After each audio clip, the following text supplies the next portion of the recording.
When talking about reading, I try not to belittle someone for their lack of book knowledge. Oh, you like fantasy? Well, have you read Lord of the Rings? No, you haven't? Oh, you like fantasy, but you haven't read Robert Jordan or Ursula K. Le Guin or Mervyn Peake? These things come up when we're talking about hobbies and books and even movies. It's very common in movies. You're talking about The Shawshank Redemption or The Godfather, and then somebody asks if you've seen Amelie, and you are suddenly not a film snob anymore. I think there's this feeling that we need to have all of the knowledge in order to be able to speak on the thing or to be a fan of the thing.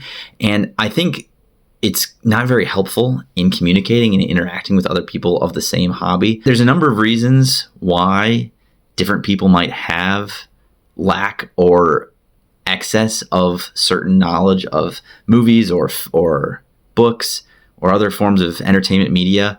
You maybe didn't have to read those books for high school or college, those classics. And I think that is maybe the genre that comes up the most in sort of this like judging, gatekeeping kind of thing, talking about Hemingway or Bronte or Dumas. And then, you haven't read some of these things. You haven't read all of Shakespeare's works. It's not very helpful. It's not very productive.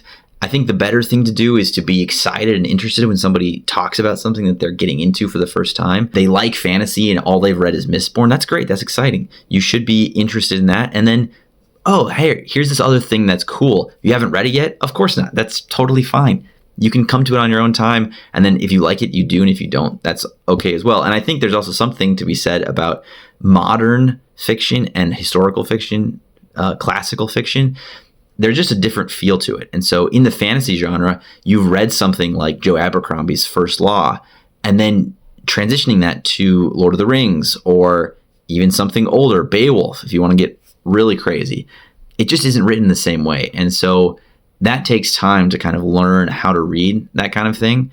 And there's not really much use or help in talking to somebody and going, well, I can't believe you haven't read this book.